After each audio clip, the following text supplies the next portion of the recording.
हजारीबाग शहर के होटल श्री विनायका के कॉन्फ्रेंस हॉल में करियर कॉन्क्लेव 2025 का सफल आयोजन किया गया।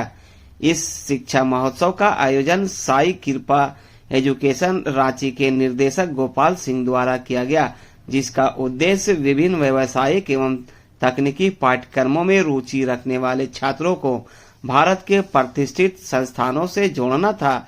इस आयोजन में देश भर के कई प्रमुख शैक्षणिक संस्थानों ने भाग लिया, जिनमें GIMS Greater Noida, RMS business school Gurugram, S Vyasa Bangalore, Sage university Indore, Accurate Noida, IIBS Bangalore, Right Tech university Bangalore, RKDF university Ranchi, KIMDS Ranchi, Cavalier institute Bangalore, GB school Bangalore, Harsh institution Bangalore और GL बजाज ग्रेटर नोएडा शामिल थे।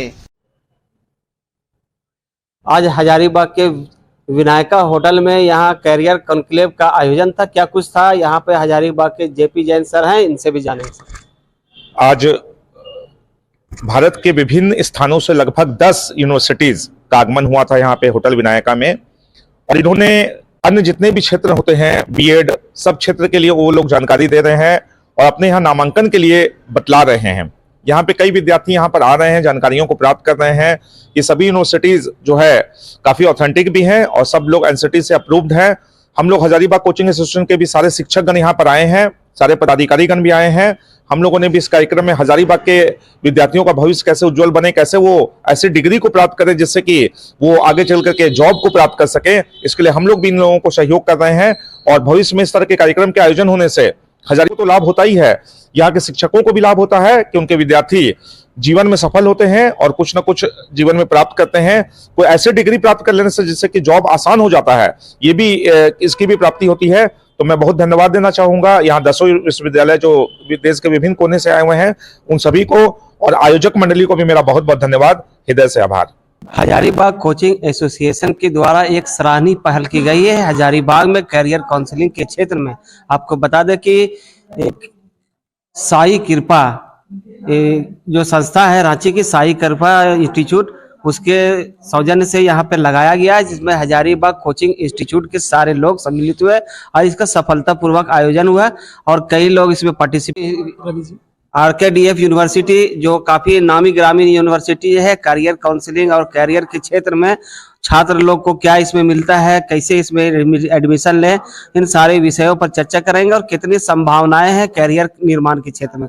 सर, पहले तो आपका स्वागत है हमारे से। बहुत बहुत धन्यवाद सर, आप हमारे इस कार्यक्रम में आए, है ना।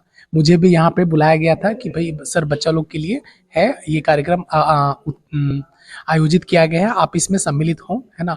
हमारे इस कार्यक्रम में सम्मिलित होने का मेन उद्देश्य है बच्चों को अपना करियर के प्रति जागरूक करना कि भाई वो क्लास 12 के बाद, ग्रेजुएशन के बाद वो अपना करियर को किस दिशा में लेके जाना चाहते हैं, उस दिशा को हम लोग बताते हैं कि आप इस सेक्टर में आप अपना करियर को अप्लाई कर सकते हैं। मेरा नाम रविशेखर कुमार है और मैं RKDF यूनिवर्सिटी रांची से हूँ। हमारा ऑल ओवर इंडिया में 162 यूनिवर्सिटी और कॉलेजेस का ग्रुप है, जिसमें से कि हमारा एक रांची भी एक ब्रांच है। रांची में हम लोग अरगोड़ा चौक कटहल मोड़ के पास हमारी यूनिवर्सिटी है, मेन टाउन में हमारी यूनिवर्सिटी है। हमारा बेसिकली प्रयास होता है कि बच्चों लोग जो भी टेक्निकल डिग्री में हमारे पास एडमिशन्स लेते हैं उनको स्कॉलरशिप झारखंड सरकार के द्वारा मिलता है, SC ST OBC बच्चों को।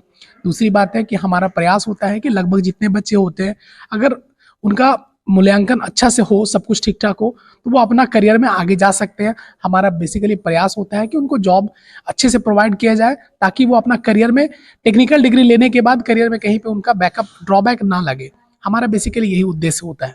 सर, एक अहम सवाल ये है कि बहुत सारे ऐसे प्रतिभावान बच्चे होते हैं जो करियर निर्माण के क्षेत्र में पिछड़ जाते हैं, क्योंकि कुछ निर्धनता बोलिए या फिर कहीं ना कहीं पारिवारिक कुछ उलझने होती है, तो ऐसे छात्रों को मोटिवेट किस तरह करते हैं सर करियर निर्माण के क्षेत्र में? सर, हमारा इस तरह का कार्यक्रम को करने का एकमात्र उद्देश्य है कि टीचर से मिलके कि सर हम लोग ने इस तरह का कार्यक्रम को ऑर्गेनाइज किया है, आप खुद भी शामिल हों और अपने आपके अंतर्गत में जितने भी बच्चे आपके पास पढ़ते हैं, जो शिक्षा ग्रहण करते हैं, आप उनको हमारे इस कार्यक्रम में शामिल कीजिए ताकि उनको आगे का करियर में किसी भी तरह का डिसीजन लेने में परेशानी ना हो। ये हमारे इस कार्यक्रम को करने का यही है कि अपना करियर में डिसीजन लेने के लिए सबसे पहले मतलब आप खुद पे डिपेंडेंट रहें। पहले का जमाना था कि लोग खुद भी नहीं जानते थे, दूसरे को बताने में भी असमर्थ थे कि आगे आप क्या कर पाओगे, लेकिन अभी ऐसा नहीं है। सोशल मीडिया के माध्यम से हमारा ये सब कुछ अवेलेबल है और हम लोग भी इस तरह कार्यक्रम ऑर्गेनाइज करके हम लोग बच्चों को अवेयर करते हैं इसके बारे में। बार बार इसलिए कर रहा हूँ कि निर्धनता और कुछ जागरूकता की कमी के कारण, जैसे बहुत सारे एजुकेशन लोन होता है, लोग नहीं जानकारी कब हम ले पाते हैं, तो वैसे लोगों के लिए क्या कुछ सलाह देंगे? हमारा झारखंड गवर्नमेंट इस तरह का SC ST और OBC बच्चों को एक स्कॉलरशिप का पोर्टल जिसको ई कल्याण बोलते हैं, उसके तहत उन बच्चों को उत्साहित करती है कि भाई आप अपना टेक्निकल डिग्री में पढ़ाई हासिल कर सकते हैं। और SC ST OBC बच्चों को लगभग स्कॉलरशिप सबको मिलता है कि ताकि आप उनका पढ़ाई बाधित ना हो, अपना वो पढ़ाई कर सकते हैं। ये उनका उद्देश्य। तो अभी हमारे साथ है, देखिए RKDF के रवि सर, इन्होंने सारी बातों पर चर्चा की और कहा कि प्रतिभावान बच्चे जो पिछड़ जाते हैं कुछ कमी के कारण, कुछ निर्धनता के कारण, तो उसके लिए क्या कुछ होना चाहिए। सर, आपका हमारे चैनल में इस तरह से आने के लिए और लोगों को मोटिवेट करने के लिए धन्यवाद किया। और सबसे अच्छा पार्ट जो लगा कि सभी बच्चे जो आए वो बहुत ध्यान से इन चीज़ों को सुने और समझे। और हमारा भी यही कोशिश रहता है कि बच्चों को नए चीज़ों के बारे में पता चले। जैसे आज के समय में बड़े शहरों में तो पता रहता है कि आर्टिफिशियल इंटेलिजेंस क्या है, साइबर सिक्योरिटी क्या है, मगर छोटे शहर में जो हमारे इस तरह हजारीबाग में, ये छोटा शहर तो नहीं बोले, बहुत बड़ा शहर है, मगर क्या है कि नॉलेज नहीं हो पाता बच्चों को कि आर्टिफिशियल इंटेलिजेंस से कैसे काम करें। तो इसी सब चीज़ों की वजह से हम लोग यहाँ पे इस तरह का इवेंट ऑर्गेनाइज करते हैं। और हमारा इवेंट जो है रांची में भी होता है और आज फर्स्ट टाइम हम हजारीबाग में इसको इनिशिएट किए और बहुत अच्छा लगा। और बहुत सारे मित्र भी हमारे यहाँ पे बने आज, बहुत सारे टीचर्स भी यहाँ पे जो लोकल टीचर्स हैं उन्होंने भी बहुत सपोर्ट किया हमारे। और आप जैसे बंधु, आप जैसे भाई लोग भी हम लोग को बहुत सपोर्ट किए, उसके लिए भी बहुत बहुत धन्यवाद और बहुत बहुत आभारी रहूँगा। और मैं चाहूँगा कि इस तरह का प्रोग्राम हम हर साल करें या कोशिश करें कि अगर 3 महीने 6 महीने पर अगर इस तरह कुछ प्रोग्राम हो सके तो मैं जरूर ऑर्गेनाइज करने की कोशिश करूँगा। हजारीबाग को एजुकेशन का हब कहा जाता है। सर, आप यहाँ देखिए, एजुकेशन का हब अगर कहा जाता है तो कुछ ना कुछ तो बात होगा। अगर कुछ बात ना हो तो ऐसे ही किसी को भी कोई नाम नहीं या संज्ञा नहीं दिया जाता है। तो एजुकेशन हब तो है ही। यहाँ पे लगभग हमको लगता है जहाँ तक कि लगभग 20,000 बच्चे, उससे ज़्यादा बच्चे होंगे जो यहाँ पे पढ़ाई कर रहे हैं, अलग अलग संस्थानों में पढ़ रहे हैं, बहुत अच्छे अच्छे जगह से कुछ न कुछ सीख रहे हैं। तो ये तो हब है ही। मगर क्या है कि यहाँ पे बहुत सारे छोटे छोटे जगह से लोग बच्चे पढ़ने आते हैं हजारीबाग में, और उनके पेइंग कैपेसिटी या बोल लो या जो कुछ भी स्थिति बोल लो, उनके वजह से वो बड़े शहरों में जा नहीं पाते और जा नहीं पाने के कारण बहुत सारे चीज़ों का नॉलेज नहीं हो पाता है। तो हम लोग का कोशिश यही रहता है कि यहाँ पे बच्चों को वो जानकारी दिया जाए इस तरह के प्रोग्राम के तहत, इस तरह के इवेंट के तहत, कि बच्चा हर वो चीज़ जान पाए जो बड़े शहरों में आज के समय में हो रहा है। तो इससे क्या होगा कि धीरे धीरे बच्चों का भी स्किल होगा। और हम लोग कोशिश भी करेंगे कुछ ऐसे यूनिवर्सिटीज़ को हजारीबाग में लेके आए जो बच्चों के हिसाब से स्कॉलरशिप भी प्रोवाइड करे, फ्री एजुकेशन भी करने का कोशिश करे। और इसमें हम जितना हो सकता उतना साई कृपा एजुकेशन रांची जो है वो सहयोग करेगा बच्चों को। और यही उम्मीद के साथ हम हर साल आने का कोशिश करेंगे। मगर आज इस बार तो बहुत पहला बार था मेरा यहाँ पे और हमको बहुत अच्छा लगा और इसके लिए बहुत बहुत आभारी हैं हजारीबाग सिटी के, हजारीबाग टीचर्स एसोसिएशन के, हजारीबाग के मीडिया बंधुओं के और आप सभी लोगों का थैंक यू, धन्यवाद। एजुकेशन का हब क्यों कहा जाता है? कहा कि जाहिर सी बात है कि कुछ ना कुछ तो है हजारीबाग की मिट्टी में, यहाँ के माहौल में, यहाँ के फिजा में, कि यहाँ पे इस तरह से 20 से 25 हजार लोग यहाँ पे आते हैं, पढ़ाई करते हैं। और हमारे साथ कैरियर बे के जो हजारीबाग के जो अजीत सर थे, इन्होंने भी बताया कि हजारीबाग में जो एजुकेशन का माहौल है जो कैसे बनता है और किस तरह से बनता है। उन्होंने पढ़ाई के क्षेत्र में, जो शिक्षा के क्षेत्र में काफ़ी प्रसिद्ध शिक्षाविद हैं अजीत सर, उन्होंने भी बताया कि हजारीबाग में जो शिक्षा का माहौल है इसको और कैसे डेवलप किया जाए, इसको लेकर उन्होंने काफ़ी कुछ कहा और कई मूल मंत्र भी दिए। और जो भी पार्टिसिपेट किया सभी को शुभकामनाएं भी दी। उन्होंने ये भी कहा कि इस तरह का आयोजन से हजारीबाग का गौरव बढ़ता है और निश्चित तौर पर हजारीबाग में जो एक से एक कीर्तिमान कायम कर रहे हैं, गरीब के बच्चे भी अब पढ़ रहे हैं और गरीब के बच्चे भी IAS IPS बन रहे हैं। तो इसको लेकर उन्होंने कई मोटिवेशनल स्पीच भी दी और कई उन्होंने नुस्खे भी बताया और कई तरह के उन्होंने इस मामले को लेकर कहा कि हजारीबाग में इस तरह का आयोजन एक गौरव का पल था। हजारीबाग कोचिंग एसोसिएशन के द्वारा आज करियर कॉन्क्लेव का आयोजन था। कहाँ की संस्था आई थी और हजारीबाग से कितने लोग पार्टिसिपेट किए, आज हम अजीत सर हमारे साथ हैं, जानेंगे इनसे सर। नमस्कार, आपके दर्शकों को हमारी शुभकामनाएं। आज साईं कृपा ग्रुप रांची के द्वारा यहाँ पर एक शैक्षिक मेला का आयोजन किया गया था, जिसमें ऐसे बच्चे जो भविष्य के सुनहरे करियर के बारे में जानकारी चाहते हैं और अलग अलग नई दिशाओं में अपना करियर बनाना चाहते हैं, उनको सही जानकारी कॉलेज के अधिकारियों के द्वारा सीधी दी जा सके, इस उद्देश्य से ये कार्यक्रम का आयोजन किया गया था। हजारीबाग में ये बहुत बड़ा कार्यक्रम था, हजारीबाग के लिए क्या कहेंगे इसे कार्यक्रम? हाँ, देखिए अभी क्या है ना, दौर ऐसा है कि जरा समझिए कि हमसे आपसे भी बचपन में पूछा जाता था कि बेटा क्या करोगे बड़ा बन के, है ना। लेकिन बचपन में जो हम बनना चाहते थे वो बने नहीं, जवानी में आकर कुछ और किए, मतलब हमें पता ही नहीं होता था कि होगा क्या, पूरा लाइफ स्टाइल हाँ सब चीज़ बदल जाती है। तो अभी भी स्थिति तो वही है। आज से 5 साल पहले AI कोई नहीं जानता था, है ना। आज से 10 साल पहले क्रिप्टो करेंसी कोई नहीं जानता था। तो अभी क्या है ना कि बच्चों को कुछ हिंट दिया जा सके कि भविष्य में करियर क्या क्या दिशा में हो सकता है, उसके लिए बच्चे तैयार रहें और उसके लिए जो अपनी जो कोर स्किल है उस पर काम कर सकें। इन सभी उद्देश्य से उनको सही जानकारी देना मात्र उद्देश्य होता है, जिससे कि कॉलेज आती है उसके लिए। और चूँकि ये नमस्ते, मेरा नाम गोपाल हुआ और साईं कृपा एजुकेशन रांची की तरफ से मैं आज हजारीबाग शहर में एक प्रोग्राम किया हूँ, एजुकेशन फेयर किया हूँ, करियर कॉन्क्लेव 2025।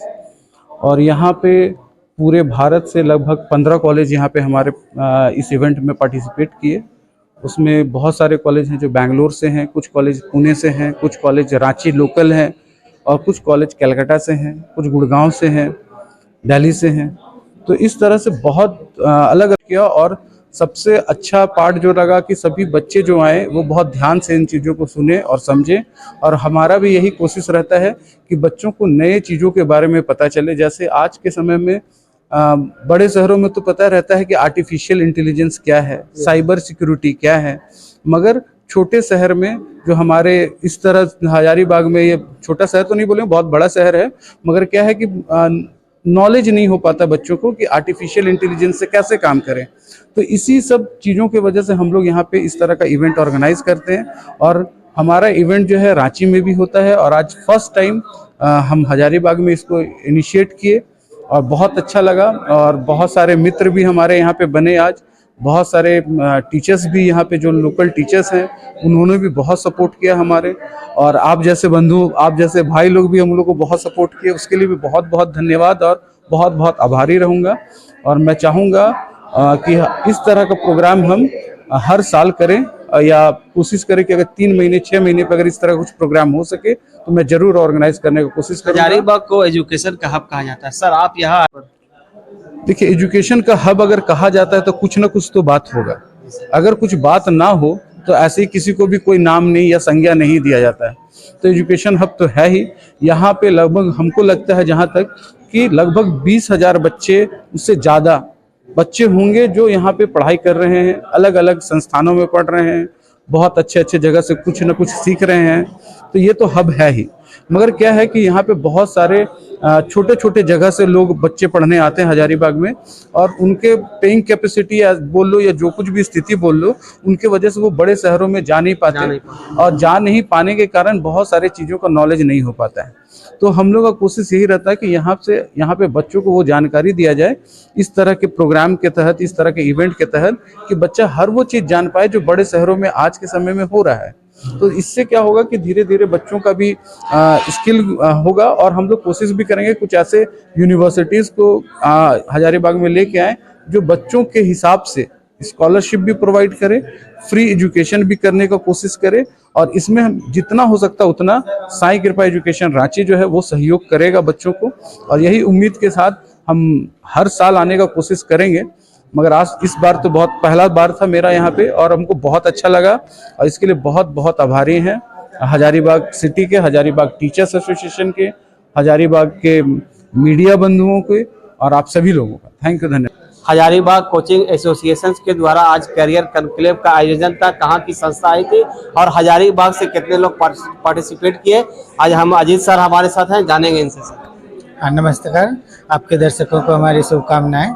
आज साई कृपा ग्रुप रांची के द्वारा यहाँ पर एक शैक्षिक मेला का आयोजन किया गया था, जिसमें ऐसे बच्चे जो भविष्य के सुनहरे करियर के बारे में जानकारी चाहते हैं और अलग अलग नई दिशाओं में अपना करियर बनाना चाहते हैं, उनको सही जानकारी कॉलेज के अधिकारियों के द्वारा सीधी दी जा सके, इस उद्देश्य से ये कार्यक्रम का आयोजन किया गया था। हजारीबाग में ये बहुत बड़ा कार्यक्रम था, हजारीबाग के लिए क्या कहेंगे इसे कार्यक्रम? हाँ, देखिए अभी क्या है ना, दौर ऐसा है कि जरा समझिए कि हमसे आपसे भी बचपन में पूछा जाता था कि बेटा क्या करोगे बड़ा बन के, है ना। लेकिन बचपन में जो हम बनना चाहते थे वो बने नहीं, जवानी में आकर कुछ और किए, मतलब हमें पता ही नहीं होता था कि होगा क्या, पूरा लाइफ स्टाइल हाँ सब चीज़ बदल जाती है।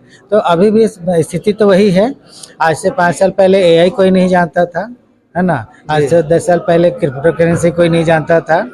तो अभी क्या है ना कि बच्चों को कुछ हिंट दिया जा सके कि भविष्य में करियर क्या क्या दिशा में हो सकता है, उसके लिए बच्चे तैयार रहें और उसके लिए जो अपनी जो कोर स्किल है उस पर काम कर सकें। इन सभी उद्देश्य से उनको सही जानकारी देना मात्र उद्देश्य होता है, जिससे कि कॉलेज आती है उसके लिए। और चूंकि ये बॉम्बे, दिल्ली या फिर बैंगलोर जाकर जो बच्चे मिलेंगे वो अपने घर में मिल ले रहे हैं, एक दूसरा फायदा ये होता है। सर, हजारीबाग को एजुकेशन का हब कहा जाता है, तो एजुकेशन का हब के हिसाब से इस तरह के लगातार आयोजन होता है, आज भी बड़ा आयोजन था, क्या कहेंगे हजारीबाग? देखिए, हजारीबाग की अगर अर्थव्यवस्था की बात की जाए तो शिक्षा का उसमें बहुत बड़ा रोल है। खासकर हजारीबाग के शहरी क्षेत्रों में सैकड़ों कोचिंग इंस्टीट्यूट्स हैं और यहाँ के बच्चे मेहनती भी होते हैं। इवन राज्य सरकार के द्वारा जो वैकेंसी आती है उसमें बच्चे अच्छे खासे काम करते हैं, अच्छा उसमें उनका रिजल्ट भी आता है। तो इन बच्चों को लेकिन एक चीज़ जो समस्या आती है कि वो सरकारी क्षेत्र के बाहर कुछ सोच नहीं पाते, जबकि अच्छी करियर जो है ना वो कॉरपोरेट्स में, टेक्निकल फील्ड में ज़्यादा है और वहाँ पर सक्सेस रेट भी अच्छी है। सक्सेस रेट अच्छी होने के बाद एक साधारण बच्चा भी अगर अच्छे से पढ़ाई करता है, सही दिशा में करता है, तो अपने ज़िंदगी में समय रहते अच्छे से सेटल हो सकता है, ठीक ना। तो ये एक बहुत बड़ा फ़ायदा है उनको कि वो एसएससी, रेलवे, बैंकिंग के अलावा भी दुनिया होती है, ये उनको जानकारी मिलेगी और वो तकनीकी क्षेत्र में और व्यावसायिक क्षेत्र में अच्छे से अच्छे प्लेसमेंट्स ले सकेंगे और अपना करियर बना सकेंगे। साथ में एक और बात जो इम्पॉर्टेंट है वो ये है कि हम लोग केवल अच्छे करियर के लिए तैयारी के नाम पर पढ़ाई करते हैं, जबकि अच्छे करियर के लिए पापा मम्मी को भी तैयारी करनी पड़ती है, बच्चे को तैयारी करनी पड़ती है पढ़ने के लिए। लेकिन पापा मम्मी को पता नहीं होता कि हम कैसे बच्चे के लिए जो सुविधाएं हैं वो जुटाएं। जैसे पढ़ाई का खर्च कहाँ से आएगा, तो बच्चे को उनको पता होना चाहिए कि गुरुजी स्टूडेंट क्रेडिट कार्ड है या फिर ई कल्याण का स्कॉलरशिप है या फिर सरकारी बैंकों से, प्राइवेट बैंकों से सब्सिडाइज्ड शैक्षिक लोन मिलती है, कैसे मिलती है, उसके लिए क्या पेपर रिक्वायर्ड है। जैसे हम लोग के समाज की बनाती क्या है कि टैक्स देना होगा तब ना इनकम टैक्स देंगे, मतलब इनकम टैक्स रिटर्न फाइल करेंगे, है ना। ये सोच हम लोग का कि हम अगर टैक्सेबल रेंज में हैं तभी हमको इनकम टैक्स फाइल करना चाहिए। जबकि बैंक में जब आप ऋण लेने जाते हैं तो वहाँ पर आपको आय प्रमाण पत्र देना पड़ता है और वहाँ पे डॉक्यूमेंट में 2 ही काम कर सकते हैं, या तो आपको सरकार से, अंचल से आय प्रमाण पत्र लेंगे वो देना होगा या फिर इनकम टैक्स रिटर्न देना होगा। और ज़्यादातर बैंक शैक्षिक लोन देने समय में इनकम टैक्स रिटर्न पे जोर ज़्यादा देते हैं। तो ये पेरेंट को समझना समाधान होता है जानकारी का अभाव। हाँ, जानकारी के अभाव के चलते आम गार्जियन अपने बच्चे को कहीं नहीं भेज पाता, क्योंकि वो खुद डरा होता है कि पैसे कहाँ से आएंगे, कैसे बच्चा रहेगा। एक और जो है ना सामान्य रूप से कि हम लोग बेटियों को बाहर जब भेजते हैं ना तो मन में कुछ बहुत सारे संशय होती है, क्या कि दिल्ली जाएगी तो बच्ची सुरक्षित नहीं है, वहाँ पर उनके साथ कुछ भी हो सकता है ना। तो ये सब डरे रहते हैं, जबकि ऐसा कुछ नहीं है। जब कॉलेज में आप कहीं जाते हैं तो वहाँ पर उनको फुल गार्जियन अधिकारी हैं, उनके देख रेख में बच्चियाँ रहती हैं, हर तरह से सुरक्षित रहती हैं। आपको फ़ोन तब आएगा गार्जियन को जब बच्ची हॉस्पिटल अगर बीमार पड़ी है तो पहले उसको हॉस्पिटल पहुँचाया जाएगा, इलाज कराया जाएगा, लास्ट में आपको फ़ोन किया जाएगा। तो इस तरह की सुविधाएं होती है जिनकी जानकारी गार्जियन को होनी चाहिए, जानी होनी है ना। और इसी सब उद्देश्य से ये कार्यक्रम किया जाता है। सर हजारीबाग में आपका भी ये कोई संस्था चलती है? सर ऐसा है कि मैं व्यक्तिगत तौर पे तो शैक्षिक सलाहकार हूँ और मैं वन स्टॉप सर्विस हूँ। मतलब कहने का मतलब ये कि अगर किसी गार्जियन को किसी बच्चे को अपने करियर से संबंधित कोई भी दिक्कत है तो उसका समाधान हम लोग फ्री ऑफ कॉस्ट करियर सलाहकार की भूमिका में। हाँ, तो क्या है कि हम लोग कोचिंग सुविधा भी देते हैं, आपका काउंसलिंग का भी सुविधा देते हैं। और चूंकि हम लोग देश और विदेश के यूनिवर्सिटीज़ के उनके अपॉइंटेड अधिकारी हैं तो उस हैसियत से देश हो चाहे विदेश हो, कोई भी कोर्स पूरे दुनिया में कहीं भी, है ना, कैसे करते हैं, उसके लिए क्या क्या आवश्यकताएं होती हैं, उसके लिए एजुकेशन लोन कहाँ से मिलेगा, उसका वीज़ा कैसे बनेगा, है ना, उसका एयर टिकट कैसे बनेगा, भारत में कहाँ जाना है, वहाँ पर प्लेसमेंट्स वाले अच्छे अच्छे कॉलेज कौन हैं। अगर एजुकेशन सर हमारे दर्शकों को बताएं कि लोग अगर आपसे करियर काउंसलिंग के लेके या एडमिशन के संबंधित आपसे संपर्क कैसे करेंगे, कहाँ पे आना? देखिए ऐसा है कि हम लोग जो कि भारत में पूरे जगह काम करते हैं तो इंटरनेट पर हम लोग अवेलेबल हैं, लेकिन व्यक्तिगत तौर से हजारीबाग में अगर मिलना चाहें तो फिर हजारीबाग में भी हमारी एक कार्यालय है जो गुरु गोविंद सिंह रोड में हिंदुस्तान समाचार पत्र जिस भवन में है ना, लेंस कार्ड शोरूम जहाँ पर है गुरु गोविंद सिंह रोड में, वहाँ पर हमारी एक संस्था है जिसका नाम करियर बे कहते हैं।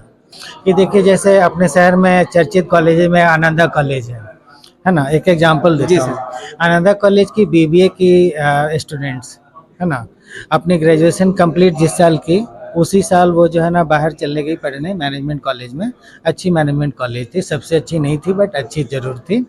वो बच्ची वहाँ जो 2 साल की MBA प्रोग्राम होती है उसमें पहला साल समाप्त होने ही उसको जो है 12 लाख का पैकेज लगा है, उसके दोस्त को 10 लाख का लगा, उसके एक दूसरे दोस्त को 9 लाख का लगा, और जब पास करते करते जब तक आई वो, है ना, तब तक उस 12 लाख 15 लाख 17 लाख में हो चुका था। 9 लाख वाले 12 मिलने तक ही आपको इस लेवल पर आप पहुंच चुके हैं। और इसके लिए आप यूनिवर्सिटी टॉपर नहीं थे, एक साधारण स्टूडेंट होने के बाद भी अचीव कर लिया। तो ये जानकारी के वजह से उसमें से एक बच्ची उसके पापा जो है ना झारखंड से बाहर भेजने के लिए तैयार ही नहीं थे साफ, है ना, जिस समय बातचीत हुई थी वो, लेकिन नहीं हम तो इस समाज से आते हैं, मेरे यहाँ कभी आज तक कोई नहीं गया तो मेरी बच्ची कैसे जाएगी, बहुत होगा तो हम रांची भेज सकते हैं, इससे ज़्यादा दूर नहीं भेज सकते। सर आज के जो यहाँ कैरियर काउंसलिंग इससे संबंधित कुछ इससे संबंधित सर ये है कि आज हम लोग का कुछ मतलब कहें कि हम लोग लकी हैं जो लोग इस कार्यक्रम में झारखंड से और कर्नाटका मीन्स बैंगलोर से और आपके फिर दिल्ली से कॉलेजेज आई थी, जैसे एक्यूरेट ग्रुप आई थी, केजरीवाल रांची से हैं, RKDF रांची से हैं, IABS जो बैंगलोर से हैं। और इस तरह के गूगल पे जब आप सर्च करेंगे जैसे IABS के बारे में तो एक अच्छी प्लेसमेंट देने वाली कॉलेजेज में जो पहला नाम 2-4 आएगा बैंगलोर में वो IABS भी आएगा। और IABS में हजारीबाग के बच्चे ऑलरेडी पढ़ रहे हैं, पढ़ के निकल भी चुके हैं। तो ये सब टेस्टेड कॉलेज हैं जिसमें बच्चे पूरे भरोसे के साथ पढ़ाई कर सकते हैं, उसमें कोई दिक्कत वाली बात नहीं होती। Thank you. तो एजुकेशन का हब क्यों कहा जाता है? कहा कि जाहिर सी बात है कि कुछ ना कुछ तो है हजारीबाग की मिट्टी में, यहाँ के माहौल में, यहाँ के फिजा में कि यहाँ पे इस तरह से 20 से 25 हजार लोग यहाँ पे आते हैं, पढ़ाई करते हैं। और हमारे साथ कैरियर बे के जो हजारीबाग के जो अजीत सर थे, इन्होंने भी बताया कि हजारीबाग में जो एजुकेशन का माहौल है जो कैसे बनता है और किस तरह से बनता है। उन्होंने पढ़ाई के क्षेत्र में, जो शिक्षा के क्षेत्र में काफी प्रसिद्ध शिक्षाविद हैं अजीत सर, उन्होंने भी बताया कि हजारीबाग में जो शिक्षा का माहौल है इसको और कैसे डेवलप किया जाए, इसको लेकर उन्होंने काफी कुछ कहा और कई मूल मंत्र भी दिए और जो भी पार्टिसिपेट किया सभी को शुभकामनाएं भी दी। उन्होंने ये भी कहा कि इस तरह का आयोजन से हजारीबाग का गौरव बढ़ता है और निश्चित तौर पर हजारीबाग में जो एक से एक कीर्तिमान कायम कर रहे हैं, गरीब के बच्चे भी अब पढ़ रहे हैं और गरीब के बच्चे भी IAS IPS बन रहे हैं। तो इसको लेकर उन्होंने कई मोटिवेशनल स्पीच भी दी और कई उन्होंने नुस्खे भी बताया और कई तरह के उन्होंने इस मामले को लेकर कहा कि हजारीबाग में इस तरह का आयोजन एक गौरव का पल था।